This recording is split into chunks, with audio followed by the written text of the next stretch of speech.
Les saludo, hermanos, en el nombre de nuestro Señor Jesucristo. Y antes de leer su palabra, vamos a orar para que el Señor nos ayude en esta mañana con la enseñanza. Amén.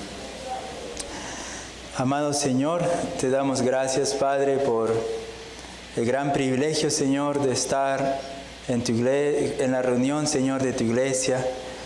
Por este privilegio, Señor, maravilloso de sentir el amor de Jesús en nuestras vidas, cómo nos impacta, Señor, para que podamos separarnos del mundo, Señor, de sus deseos, del pecado, Señor, y poder estar aquí, Señor, separando también este día para honrarte, para glorificarte, para agradecerte, Señor, las grandes bondades que tú derramas sobre nosotros, Señor. Nunca acabaremos de agradecerte y por eso necesitamos la eternidad, Señor, para darte las gracias, Padre. Y hoy, Señor, nosotros te rogamos que tu Espíritu Santo, Señor, su poder de abrir, Señor, la mente y el entendimiento de las personas y su poder, Señor, de transformar el corazón de piedra en uno de carne, te rogamos, Señor, que envíes este poder de tu Espíritu para que, Señor, los que escuchen tu Evangelio, Señor, tus buenas noticias se conviertan a ti y los que han creído en ti, Señor, se regocijen de haberlo hecho, Señor, y te agradezcan por toda la eternidad, Señor. Te pido, Señor, la gran ayuda de tu Espíritu Santo para que nuestras palabras, Señor, sean de edificación y te honren y te den la gloria, Señor. Te lo pedimos en el nombre de tu amado Hijo, nuestro Señor y Salvador Jesucristo. Amén. Amén, hermanos. Muy bien. Pueden abrir sus Biblias, hermanos, en el libro de Eclesiastés, capítulo 11, versículos 7 al 8. Vamos a leer. Eclesiastés 11, 7 y 8.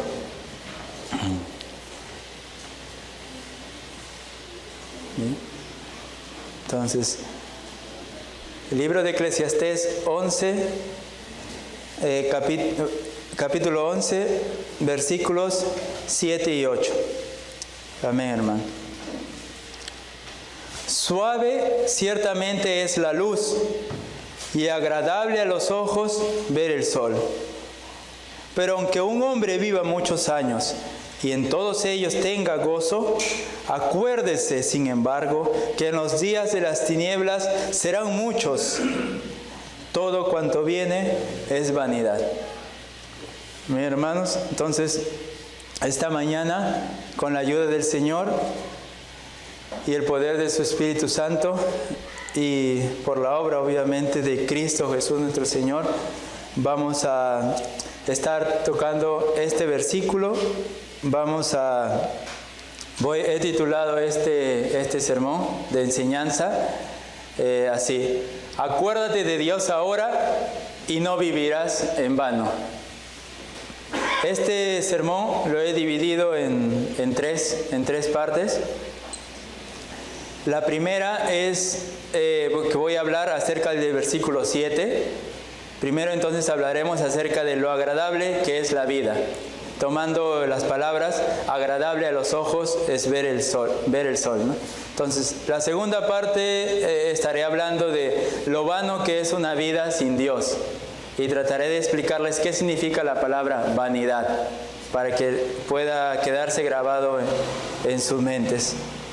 Y en tercer lugar, estaré hablando acerca de que el acordarse de Dios nunca es en vano. Amén. Entonces estos son los tres puntos que estaré tocando ahora. Vamos a ir primeramente con el versículo 7. Suave ciertamente es la luz y agradable a los ojos ver el sol. Quiero citar el mismo versículo, pero en dos versiones de Biblia. Primero en la Biblia de las Américas y luego en la Biblia Reina Valera de 1909. Primero en las Américas dice: agradable es la luz y bueno para los ojos ver el sol. Ciertamente si un hombre vive muchos años, que en todos ellos se regocije, pero recuerde que los días de las tinieblas serán muchos. Todo lo por venir es vanidad. Pero el pasaje de Reina Valera 1909 me ayudó bastante a tomar el sentido de este pasaje también, porque dice lo siguiente: suave ciertamente es la luz y agradable a los ojos ver el sol, mas si el hombre viviere muchos años y en todos ellos hubiere gozado alegría, si después trajere a él la memoria los días de las tinieblas, que serán muchos, todo lo que habrá pasado dirá haber sido vanidad. Entonces, en otras palabras, el hombre que vive sin Dios, al final de su vida, si no tuvo a Dios, se dará cuenta y tendrá que decir con sus propias palabras: mi vida fue en vano. Entonces, estos son la Reina Valera anterior, unos años anterior, y la Biblia de las Américas. Y antes de continuar, quisiera primeramente darles una advertencia o un consejo sobre el libro de Eclesiastés. Primero, no debemos mirar el libro de Eclesiastés como un libro que da consejos para llevar una vida moralmente correcta. Muchos quizás pueden haber leído Proverbios, Eclesiastés, estos dos libros escritos por el rey Salomón, y podría parecer un libro de moralidad solamente, un libro de cómo vivir la vida correctamente y qué cosas no hacer, ¿no? Entonces, yo les quiero aconsejar y advertir que no se vea estos libros así, porque si se mira de esa manera, usted podría perder el verdadero sentido de su enseñanza, que en verdad es más una enseñanza espiritual que moral. Entonces, obviamente la enseñanza espiritual contiene también lo moral, pero la moral solamente, la que es solo moral, no llega a ser espiritual, ¿no? Y por lo tanto, es un peligro para sus vidas. Entonces, ahora que podamos verlo en ese sentido, en el sentido correcto, ya no pensaremos que los pasajes de Eclesiastés o que Proverbios nos muestran la diferencia entre una vida correcta y una vida incorrecta, ¿ya? No hay que verlo así, sino que ahora, sabiendo que no muestra la diferencia entre una vida correcta e incorrecta, ahora, moralmente hablando, sino que nos está mostrando que en realidad lo que hace el libro es mostrarnos la diferencia entre una vida con Dios y una vida sin Dios. Ese es el sentido entonces que hay que aplicar a este libro, ¿ya? No voy a hacer esto para vivir bien y esto no lo haré para no vivir mal, no, sino esto haré para que así pueda saber que Dios es el Dios de mi vida, ¿no? Y así, si vivo así, Dios no está en mi vida. Esa es la diferencia que hace Eclesiastés, el incrédulo y el creyente. Entonces, si lo ven desde esa forma, podrán sacar muchos de los tesoros que este libro nos trae, ¿no?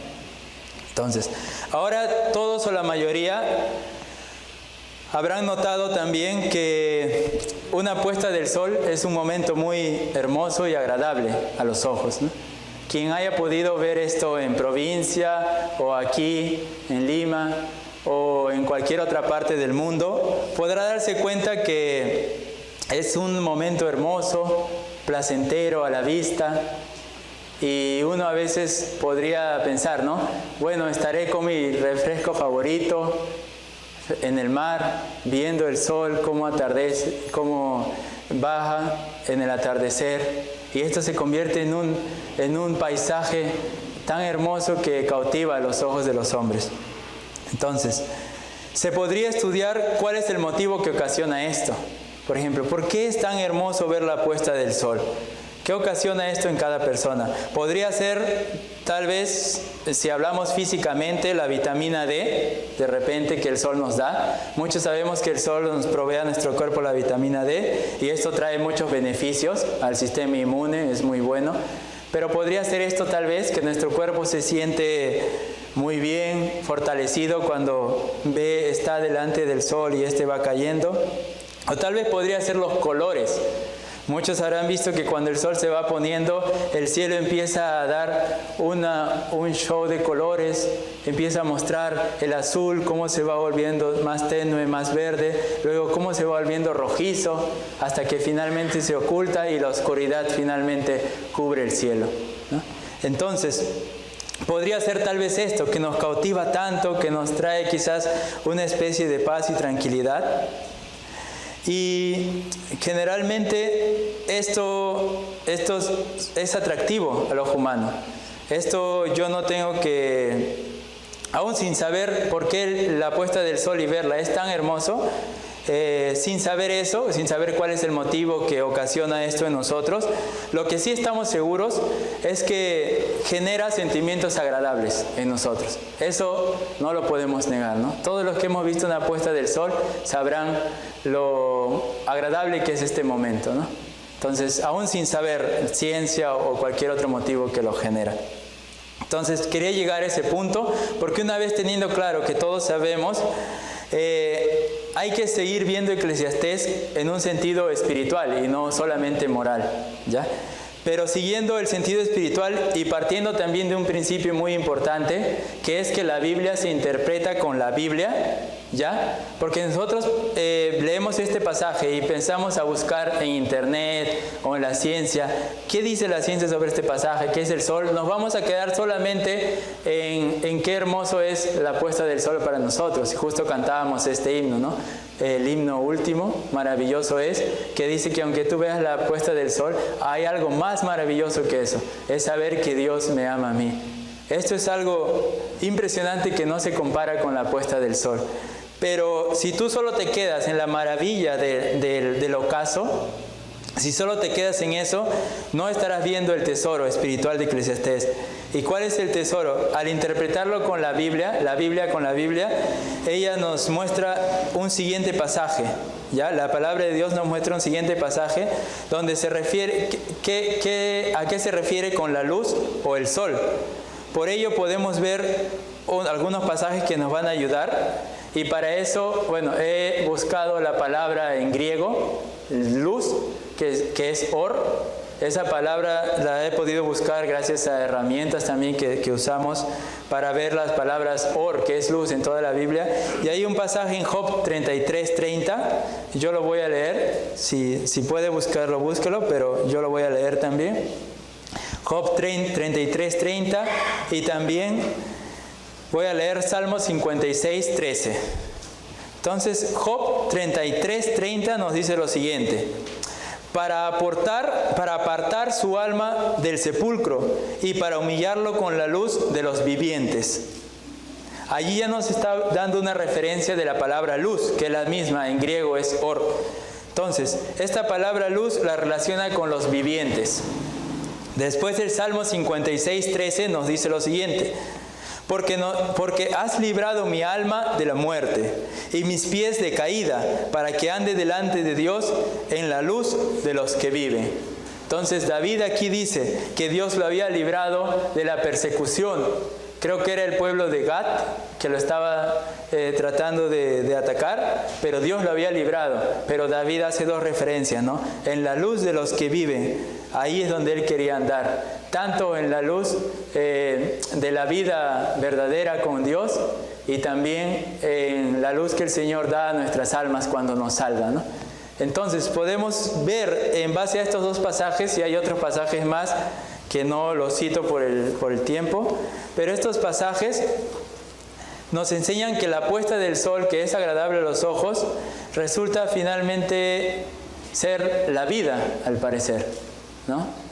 Entonces, la vida resulta agradable también a las personas, ¿no? Algunos podrán, obviamente nadie desea morir, todos deseamos vivir, pero esto es algo que la persona empieza a valorar bastante. Valora su vida porque tiene momentos agradables en ella, ¿no? Así como la puesta del sol causa mucho agrado, la vida muestra muchos beneficios y muchos atractivos, como los colores del sol que atraen nuestras miradas. Así las personas tratan de tener logros, éxitos, buscan la forma de asegurar su vida con sus trabajos y disfrutan de los viajes, las vacaciones, los lugares de la creación a donde podemos visitar, los lugares paradisíacos, hasta le ponen nombres de paraísos. Entonces, así es como la vida nos atrae, nos va atrayendo con diversas clases de cosas que atraen nuestros ojos. La vida muestra también muchas cosas que capturan los ojos del que vive. ¿Y cómo lo hace?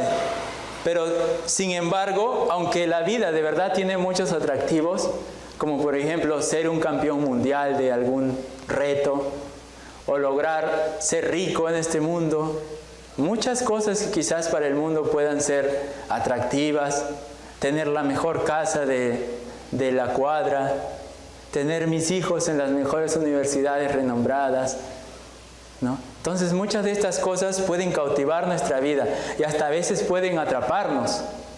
Entonces, ¿cuál es el cuidado que nos dice acá? Aquí, comparándolo con el atardecer, el Señor nos muestra algo muy cierto. El atardecer ciertamente no se ve en todo el día, por eso se llama el atardecer, ¿no? Es por la tarde, allí se va viendo la luz del sol. Tiene un momento de inicio y un momento en que termina y llega la oscuridad. Entonces, si la vida, si el sol nos está mostrando que así también es la vida, podemos concluir de que el atardecer no dura para siempre.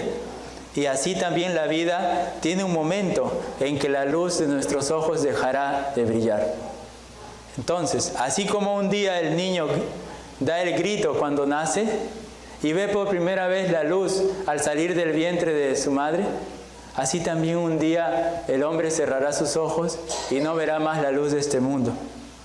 Entonces, así como la puesta del sol inicia y termina, la vida también perderá su hermosura en algún momento.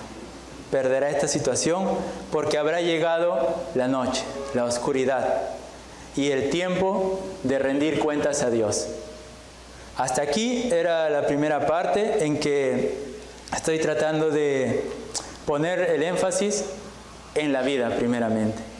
Ya hemos visto que es agradable y ahora en segundo lugar hablaré de esta vida agradable, cómo puede convertirse en una vida vana, sin Dios. Y eso lo vemos en el siguiente pasaje, el versículo número 8. Pero aunque un hombre viva muchos años y en todos ellos tenga gozo, y hasta ahí me quedo. La vida, muchos compran seguros de vida para vivir más, tienen seguros de salud para alargar su tiempo en la vida. Nadie quiere morir, como dije. Todos quieren vivir, ver a sus nietos crecer. Todos quieren, cuando se casan, tener muchos años al lado de su esposo o de su esposa. Muchos cuidan a sus hijos para que tengan una alimentación saludable. Está bien, podemos alargar la vida, pero acá nos está hablando de algo más profundo. Dice, aunque el hombre viva muchos años y tenga gozo, nosotros también sabemos que la palabra nos enseña la verdad. Muchas personas pueden creer que si les va bien en la vida, quiere decir que Dios está con ellos. Pero la Biblia no enseña así. Y tenemos un ejemplo con Job. Los amigos de Job creían de que Job estaba en una situación terrible porque él había pecado contra Dios. Y le decían, Job, arrepiéntete, Job. Pero Job no había pecado contra Dios. Entonces, ¿qué pasó allí? Había sido una prueba del Señor. Así como el que es probado, aún sin haber pecado, así hay muchas personas también que reciben muchos momentos gozosos en su vida, pero eso no certifica de que Dios está con ellos.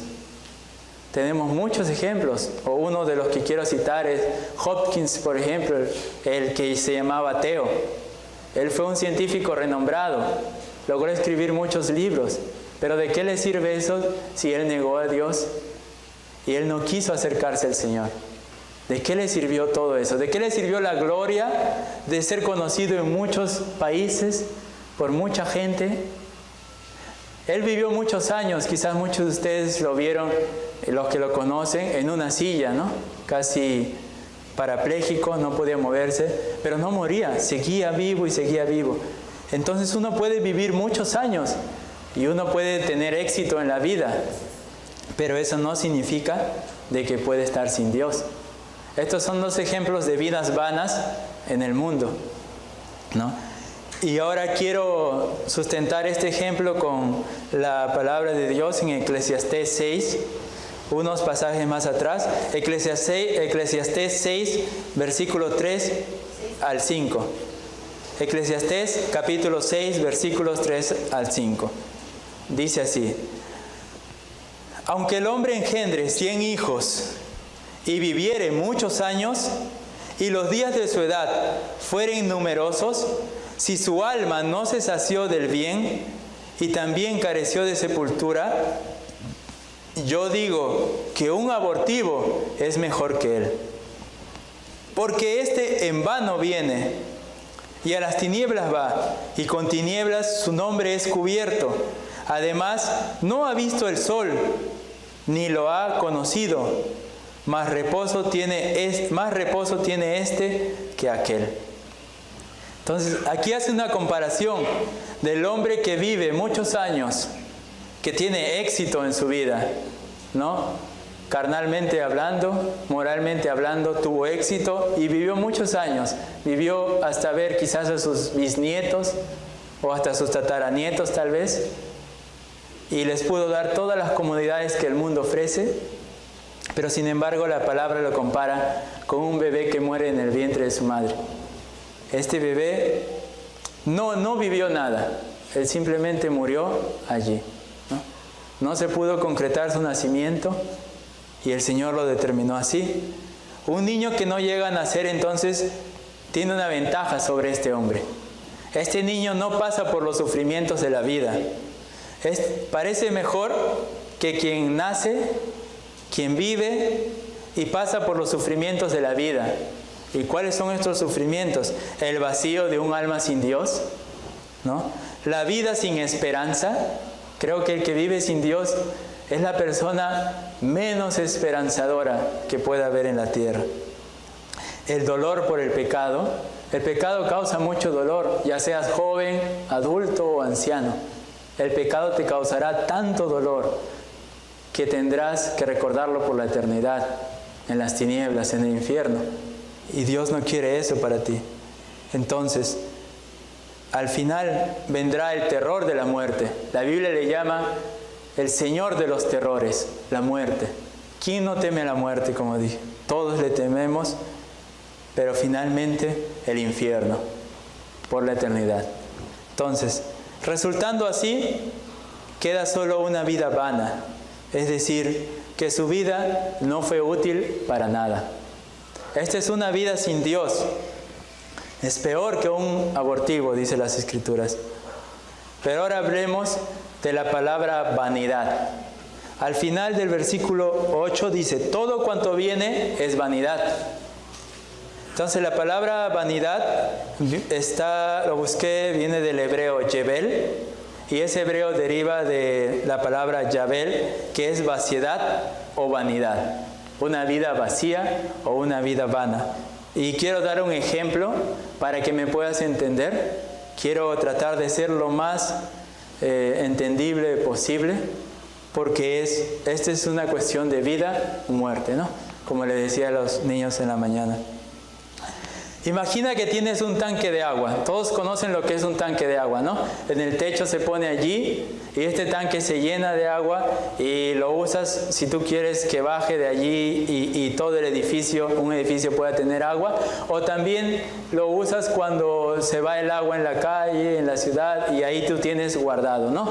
Tu contenedor de agua. Entonces es útil para el diario vivir. Pero imagina que tienes un tanque de agua y que cada mañana decides echar un balde de agua al tanque. El tanque tiene un pequeño agujero, ya al final de ese tanque tiene un pequeño agujero que es casi invisible a tus ojos. No lo puedes reparar, casi ni lo puedes ver. Sin embargo, repites el llenado de agua por 30 días. Y al cabo de 30 días, tú piensas, ¿no? Como se piensa en el mundo. Ya debo tener mucha agua en ese tanque. Y cuando lo ves, está vacío. Tú subes allí, ves contento y dices, wow, ya debe estar lleno este tanque. Por 30 días lo he estado llenando, me he esforzado, he luchado por sacar adelante mi vida. Y es un caso similar. Dices, yo debo tener mucha agua en el tanque. Y cuando lo ves, está vacío. No habías visto ese pequeño agujero que estaba allí. Y esta es una vida sin Dios, similar a este tanque. Una vida donde no queda nada que sirva. No te sirve el tanque si no tiene agua. Así es una vida sin Dios, no sirve de nada.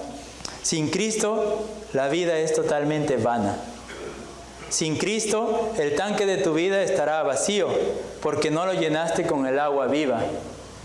Tú buscaste el agua de este mundo, los placeres y nada, pero el agua viva es la que tú debiste haber puesto. Esa agua puede tapar ese agujero y puede hacer que esta agua nunca se acabe. Sin Cristo el tanque será finalmente desechado, porque no sirve, no tiene ningún valor, está roto y será desechado en las tinieblas del abismo. Entonces yo me uno a Dios en el llamado que Él hace, el llamado de atención que Él hace a un pueblo loco e ignorante. Así el Señor llama a los incrédulos, un pueblo loco e ignorante. Y esto lo podemos ver en Deuteronomios, Deuteronomios capítulo 32, versículo 29. Deuteronomios capítulo 32, versículo 29. Dice Dios: ojalá fueran sabios que comprendieran esto y se dieran cuenta del fin que les espera. Eso es lo que dice Dios en Deuteronomios 32, 29. Ojalá ustedes se dieran cuenta, y acá está hablando Israel, ojalá se dieran cuenta de sus pecados y vieran qué es lo que les espera, el terror de la ira de Dios. Ojalá se dieran cuenta que quiero salvarles, que quiero proteger sus vidas, que quiero darles vida eterna. Ojalá fueran sabios, dice el Señor, y comprendieran esto. Ojalá ustedes puedan comprender mi pequeña ilustración del tanque y puedan entender que no va a servir para nada sus vidas si no está Cristo en ellas. Entonces, y en Deuteronomios 32, versículos del 5 al 7, Dios menciona la característica de este pueblo. La corrupción no es suya, dice, de sus hijos es la mancha, generación torcida y perversa. ¿Así pagáis a Jehová, pueblo loco e ignorante? ¿No es Él tu Padre que te creó? Él te hizo y te estableció. Acuérdate de los tiempos antiguos. Y ahí acaba. Acuérdate tú también ahora de los tiempos futuros. Acuérdate de Dios ahora y pídele perdón por tus pecados y confía en Cristo. No seas como el pueblo loco e ignorante, que se vuelve terco en vivir este mundo a su manera, en robarle a Dios el aire y la vida que Él le ha dado. Pero tengo que advertirte algo, porque seguramente podrías pensar, ¿no? Bueno, pero sé que Dios es bueno, pero no quiero darle mi vida ahora. Quiero esperar unos años después para ver si me entrego al Señor o le pido perdón o le digo: Señor, toma mi vida cuando ya sea quizás más anciano y haya disfrutado de los placeres de la vida. Pero Dios vuelve a decir: pueblo loco, ignorante, esta es la peor locura que podrías hacer.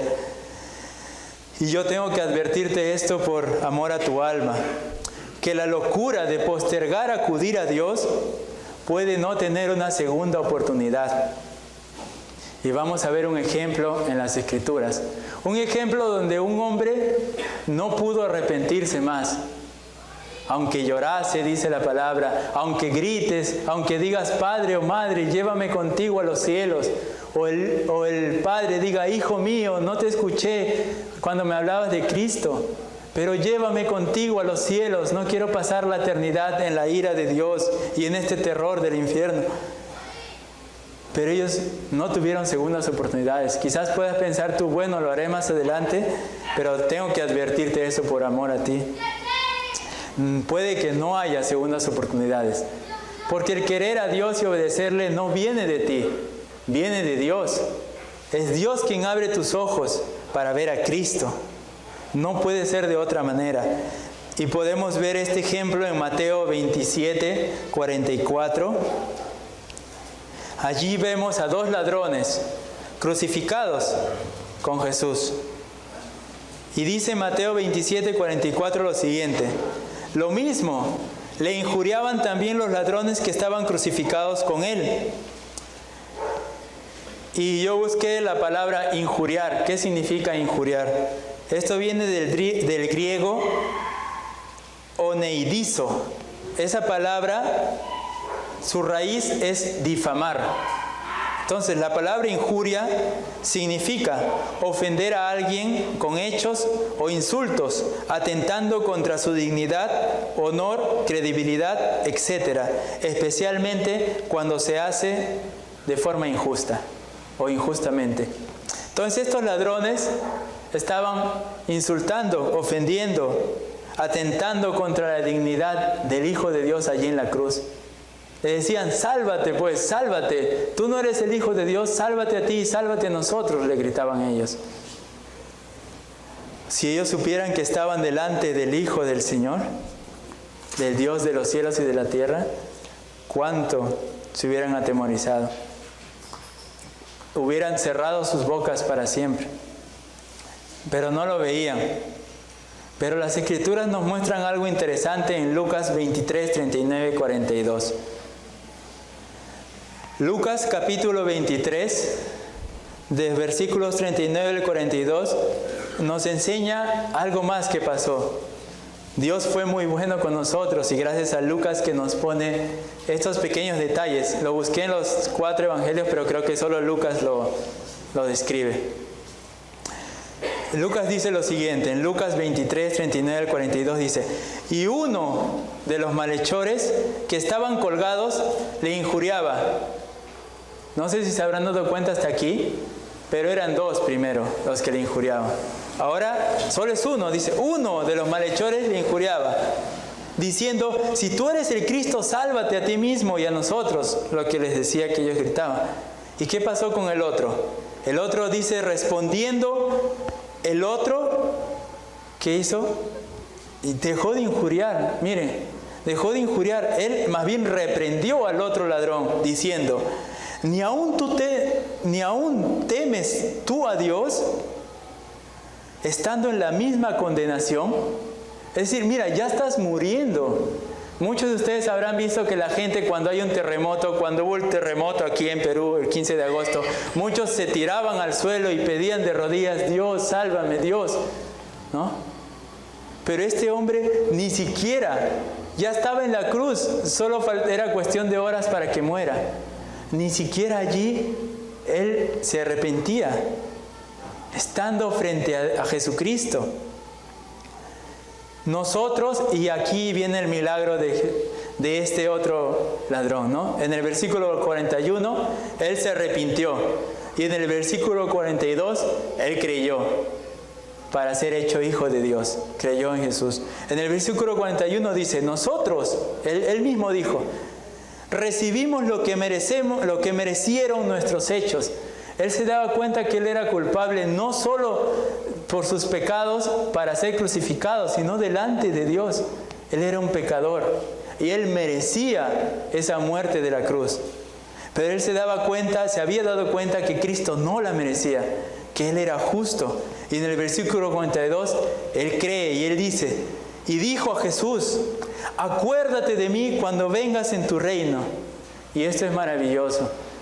Él se dio cuenta que Jesús sí era el Hijo de Dios y que Él tenía un reino, el reino de los cielos.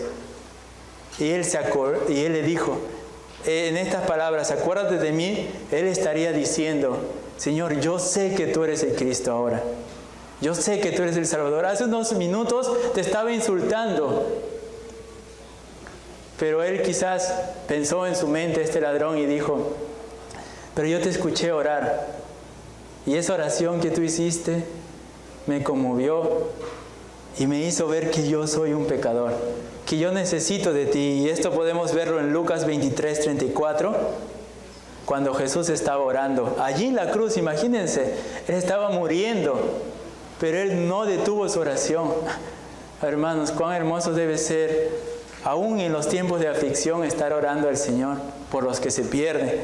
Jesús decía en el versículo en el versículo 34, ahí más arriba, Lucas 23, 34, dice, y Jesús decía, Padre, perdónalos porque no saben lo que hacen.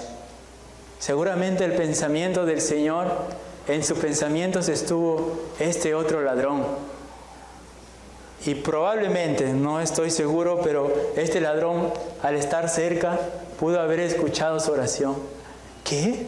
Yo le estoy insultando y él pide perdón por mí a Dios. ¿Acaso no es esto maravilloso? Y él se arrepintió.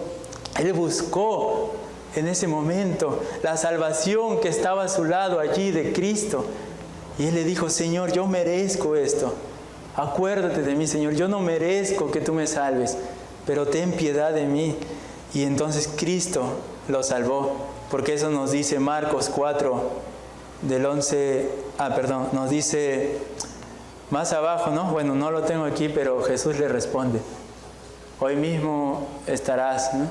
En este día, bueno, esas palabras son para interpretar en qué momento, pero él le dijo, estarás conmigo en el paraíso. Jesús le dijo, tu boleto al cielo, tu entrada está asegurada. Yo la estoy comprando ahora. ¿Me ves en esta cruz? Aquí la estoy comprando. La ira de Dios que caerá sobre ti, que iba a caer sobre ti, ya no caerá jamás. Y Él estaba salvando en ese momento a este hombre. Imagínense. Pero hay algo terrible y es la advertencia que les quiero dar para terminar esta segunda parte. Marcos capítulo 4, versículo 11 y 12 nos advierte algo que todos debemos temer, ¿no? Es una advertencia muy terrible para saber que tu vida puede ser vana si no vienes a Cristo. En Marcos capítulo 4, versículos 11 al 12, y lo estábamos estudiando esta semana también este pasaje, en la escuela de teología, dice, por parábolas, voy a leer la parte final. Así les hablaba el Señor a algunos, por parábolas. ¿Para qué? Para que viendo, vean y no perciban. Para que oyendo, oigan y no entiendan. Para que no se conviertan y les sean perdonados sus pecados. Y creo que esto pasó con el otro ladrón. Él estaba viendo a Cristo, pero Dios lo volvió ciego espiritualmente, porque no vio a su Salvador en Cristo, ni a su Señor.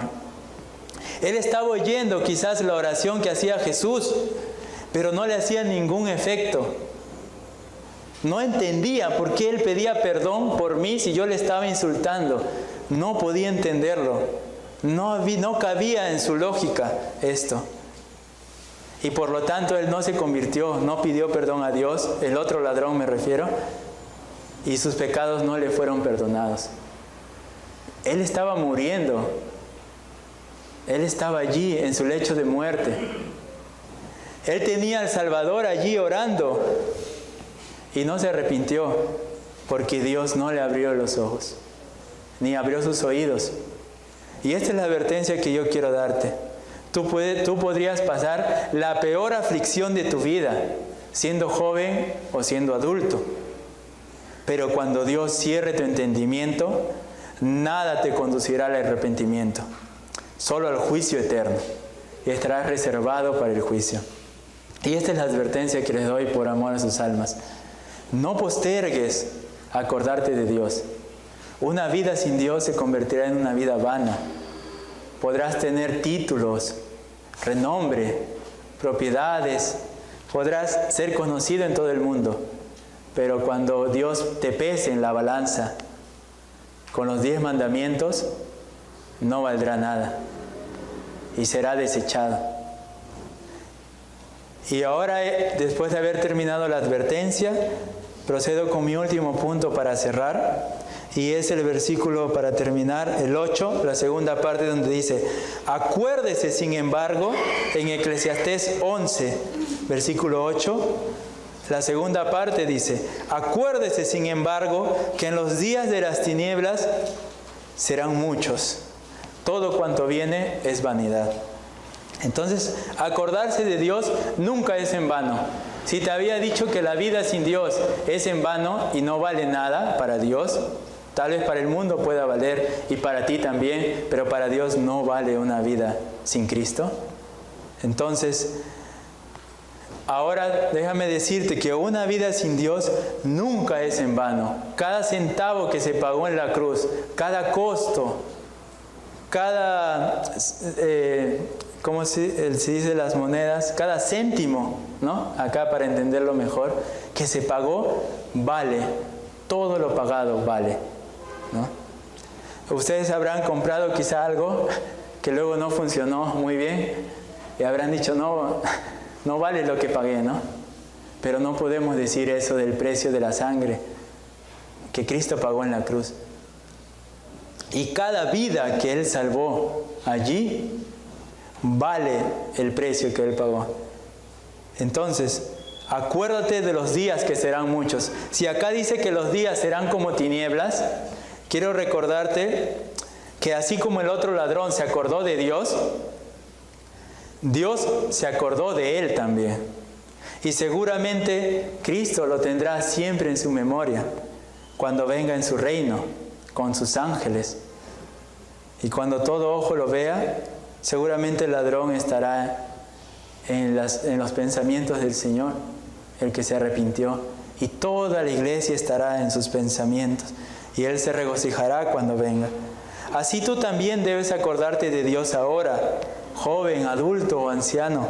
Acuérdate de Dios y no vivirás una vida en vano. Si la vives sin Dios, será vana. Pero si no, no será en vano. Mientras que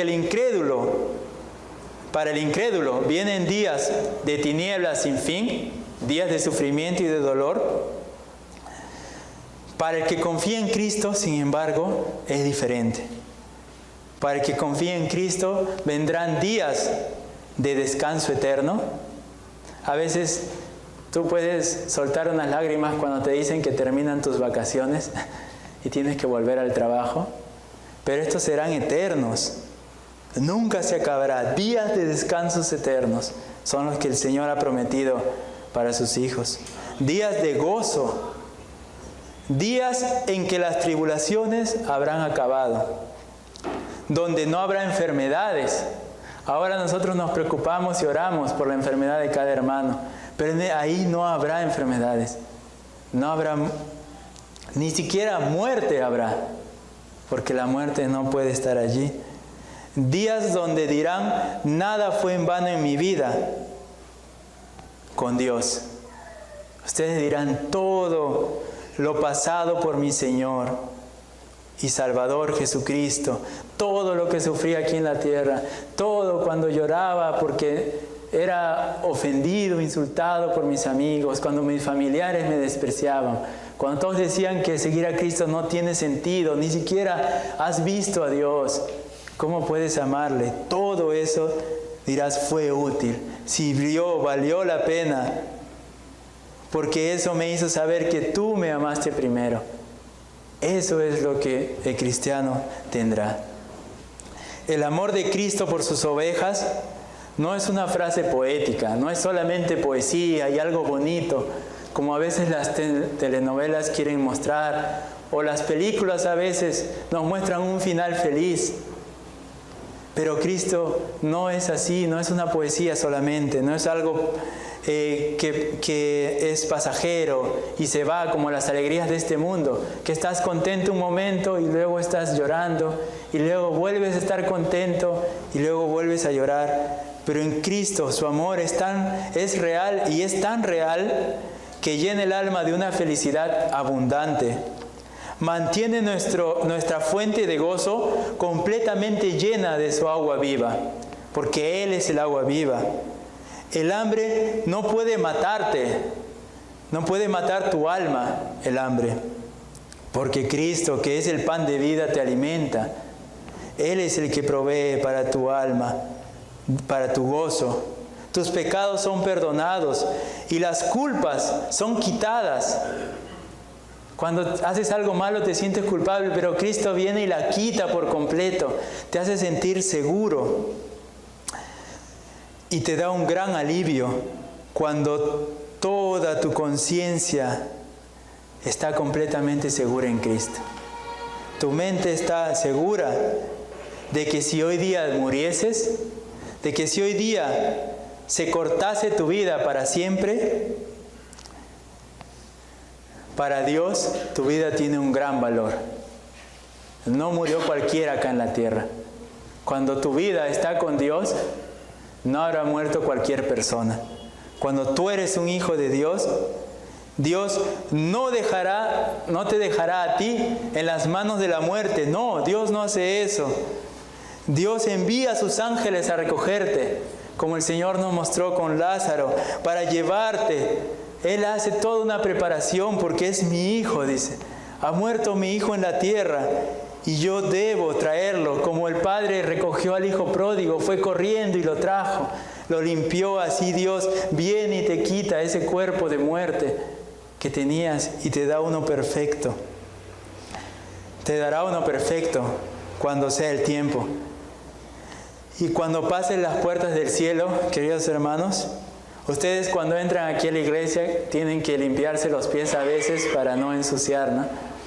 Cuando tú entres en las puertas del cielo y has sido limpiado por Cristo, no tendrás que limpiarte los pies. Allí no hay un tapete en el suelo, porque si tú miras tus pies estarán limpios. Si miras tus manos estarán limpias, tu corazón sin pecado, porque Cristo, Él está entrando contigo allí. Él te está haciendo entrar por la obra que Él hizo. Estarás limpio y cuando entres al cielo quizás sea, estoy seguro que es lo más hermoso, pero no puedo describirlo a ustedes. Quisiera encontrar una palabra para describir qué se sentirá entrar en las puertas del cielo, donde están allí todos los santos, Job, Moisés, donde está Pablo y donde está Cristo esperando. No puedo describir cómo será este sentimiento allí. Quizás será un sentimiento sobrenatural que nuestro cuerpo no puede retenerlo y necesitará la eternidad para deleitarse de ello. Pero cuando entres allí, quizás intentes derramar unas lágrimas de alegría o de que por fin se acabaron todo, pero Dios no lo permitirá. Rápidamente Él irá y enjugará tus lágrimas, porque Dios no quiere verte triste, Él quiere verte gozoso, alegre. Mira todo este cuidado al recibir Dios a sus hijos. Oh, los beneficios y los privilegios de ser hechos hijos de Dios no tienen fin. Podríamos quedarnos hablando toda la eternidad de sus beneficios. La lista de alegrías y promesas cumplidas son interminables. Nunca se acabarán. Finalmente solo quiero terminar y espero haber cumplido mi objetivo en esta mañana, que es como dice Eclesiastés al final, ¿no? En el capítulo 12, 11 al 13, yo espero haber cumplido esto. Espero que mis palabras hayan sido para ustedes como aguijones y como clavos hincados, pero que el resultado de eso haya sido que los amoneste y que los conduzca a tener temor de Dios. Que ustedes puedan ver que el fin de sus vidas no sean vivir sin Dios y lograr éxito, sino que el fin de sus vidas pueda ser temer a Dios, que es el principio de la sabiduría, y que guarden sus mandamientos, porque eso es el todo del hombre, dice el libro de Eclesiastés. Eso es todo en el hombre. Si no tienes a Cristo, no tienes nada. Así que no esperes que el sol se ponga y se acabe tu vida, como dice este pasaje. Acuérdate de Dios ahora. Pídele perdón si te has olvidado de Él. Y pon tu confianza en Jesús para tu salvación y para la gloria de Dios. Amén. Vamos a orar. Amado Señor, te agradecemos, Padre, porque, Señor, no podemos describir el gozo y la alegría, Señor, que habrá en los cielos. Y cuando intentamos hacer o describir el gozo que tenemos aquí en la tierra siendo llamados hijos tuyos, es también nos encontramos en un problema porque nos faltan las palabras, Señor, para expresar tu gran amor. Cuán maravilloso, Señor, es tu amor para nosotros. Los que no te conocen, Señor, no conocen este amor. Viven sin esperanza. Viven sin conocer el verdadero amor que está en Cristo. Oh Señor, te rogamos por ellos, que ellos puedan conocer el amor del Señor. Que vean que es más maravilloso que todo lo que el mundo les ofrece, Señor. Y que los que ya han creído en ti, Señor, valoren este amor, Señor, por sobre todas las cosas. Que no dejen que el pecado, Señor, no dejes tú que el pecado nos quite este gozo de deleitarnos en tu amor, Señor. Te damos gracias esta mañana y pedimos, Señor, que tú nos guíes a cada uno con tu Espíritu Santo, Señor, en el nombre de tu amado Hijo, nuestro Señor y Salvador Jesucristo. Amén.